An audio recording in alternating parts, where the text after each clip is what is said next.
High court का order ये आज देश की नहीं चल तारीख सकता में है। आप जो चाहे कर आप लीजिए। सुप्रीम कोर्ट जाइए ना। जब तक सुप्रीम कोर्ट कोई ऑर्डर नहीं दे सकता, हाई कोर्ट की बात आपको माननी पड़ेगी। करता है, नहीं तो आप सरकार चली जाएगी, आपकी बर्खास्त हो जाएगी सरकार। समझ रहे हैं आप? 100 बार जा चुकी है, 356 में सरकारें चली जाएंगी। कहाँ अब लोकतंत्र की हत्या नहीं हो रही है? ममता बनर्जी के इस बयान पर लोकतंत्र की हत्या हुई कि नहीं हुई?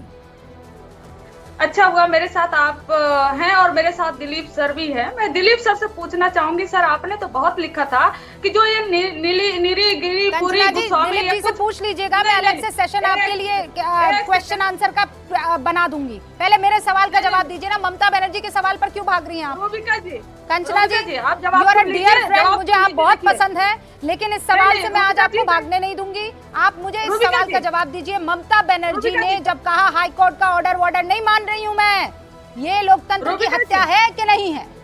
लालू जी ने तो हमेशा हाई कोर्ट का ऑर्डर का आदर किया ना। अगर आप दोनों को जवाब सुनने की क्षमता हो तो मैं जवाब दूं, अगर क्षमता नहीं हो तो कोई फायदा नहीं है मेरे जवाब देने का। क्षमता है तो सुन लीजिए कि इलेक्टोरल बॉन्ड पर भी जजमेंट आया था और प्रधानमंत्री नरेंद्र मोदी घूम कर इंटरव्यू दे रहे हैं और क्या कह रहे हैं कि इलेक्टोरल बॉन्ड अच्छा था। आप क्लैप कर रही है, मैं भी आपके लिए यहाँ से सीएम ने ये नहीं कहा कि ऑर्डर नहीं मानेंगे।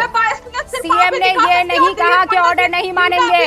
एक मुझे बयान बता दीजिए कि किसी सीएम ने ये कहा है कि नहीं मानूंगा हाई कोर्ट का ऑर्डर। एक ऑर्डर बता दीजिए, एक इंस्टेंस बता दीजिए, एक इंस्टेंस बता दीजिए। कंचना यादव, ये रुबिका लियाकत आपको चैलेंज कर रही है, एक इंस्टेंस बता दीजिए जब ये कहा हो किसी मुख्यमंत्री ने संवैधानिक पद पर बैठे हुए कि नहीं मानती मैं हाई कोर्ट का ऑर्डर। बताइए मुझे किसने कहा, किसने बताइए? क्षमता रखिए जवाब देने का। आपको किसी के बताइए किसने कहा कि नहीं मानता मैं हाई कोर्ट का ऑर्डर? आप ही बोल लीजिए, 40 मिनट आप ही बोल लीजिए। चलिए हमारा भी समय आप ही ले लीजिए और दिलीप जब आप मुझे डिरेल करेंगी तो मैं बोलूंगी। हुआ है उनको भी दे दीजिए, लेकिन सवाल का जवाब दीजिए आप मुझे। देना पड़ेगा।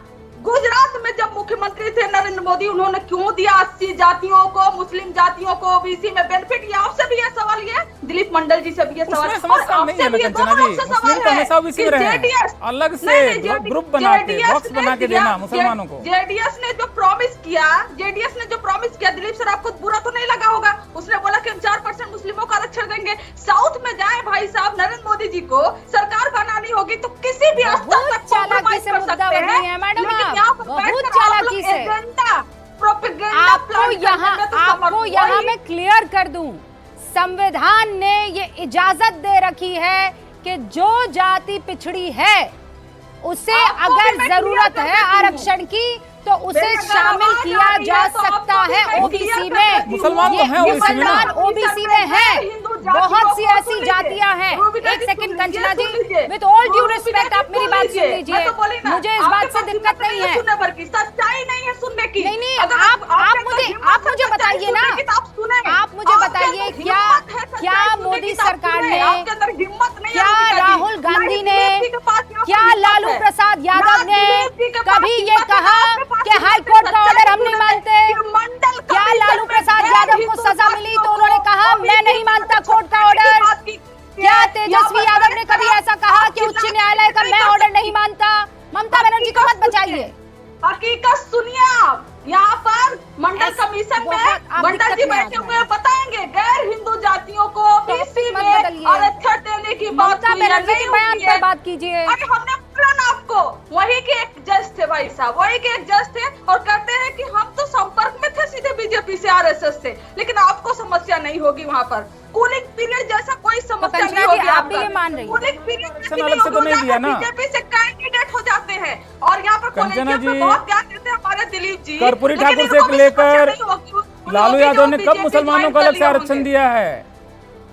मैं आपको क्या कह रही हूँ, आप हमारे सवाल अलग से दिया ना उसको, प्रॉब्लम ये है। ममता बनर्जी अलग से दे रही है। इस सवाल का जवाब दे दो कि मोदी के समय में क्यों मिलता था अभी भी मिलता है? मोदी के समय में केंद्र सरकार में भी ओबीसी में आरक्षण मिलता है ना। पूरी गोस्वामी जो ब्राह्मण जातियां हैं उनको ओबीसी में क्यों डाला गया? आप नहीं दे सकते कि जो ट्रांसजेंडर है उनको जबरदस्ती ओबीसी में क्यों डाला गया? आप नहीं जवाब दे सकते। उत्तराखंड में जो कुछ ट्राइब जातियां हैं उनको अभी देखिए मैडम ऐसा है, मैं फिर आपको बता रही हूँ, मुझे और कोई भाषा नहीं आती है, मैं हिंदी में आपको समझा देती हूँ। अदर बैकवर्ड कास्ट में ओबीसी में मुसलमानों को, उन जातियों को जो सच में पिछड़ा है, अति पिछड़ा है, उसको आरक्षण देने से किसी को आपत्ति नहीं है। ये हिंदी में मैंने आपको समझा दिया और शुद्ध हिंदी में समझा दिया है। मैं इस पर डिबेट नहीं कर रही हूँ कि ओबीसी में मुस्लिम जातियों को आरक्षण मिलना चाहिए कि नहीं मिलना चाहिए। इधर उधर की बातें मत कीजिए। मैं हाई कोर्ट की टिप्पणी और उस पर ममता बनर्जी की दादागिरी पर डिबेट कर रही हूँ। Do not try to derail my debate, as simple as that madam. मैं आपसे ये नहीं कह रही हूँ कि किसी को दिक्कत है, मैं ये कह रही हूँ कि उसका आधार क्या है बताइए, और उस आधार को अगर हाई कोर्ट नकार रहा है तो ममता बनर्जी किस हैसियत से कह रही है कि नहीं मानूंगी। बस बोलती रहेंगी क्योंकि फंस गई है ना। अब लोकतंत्र की हत्या नहीं हो रही है। शर्म, लिहाज, लज्जा नाम की कोई चीज नहीं। अब कोई लोकतंत्र की हत्या नहीं हो रही है। न्यायपालिका को बीजेपी करार दे दिया, अब कोई लोकतंत्र की हत्या नहीं हो रही है। प्रेम शुक्ला जी, ओबीसी का क्यों खात्मा किया जा रहा है? ये देखिए ओबीसी का खात्मा, मैं फिर कह रही हूँ हिंदी में समझा दिया, अब और कौन सी भाषा में समझाया जाए कि सवाल समझ में ना आए। ट्रांसजेंडर प्रेम शुक्ला जी नहीं, अरे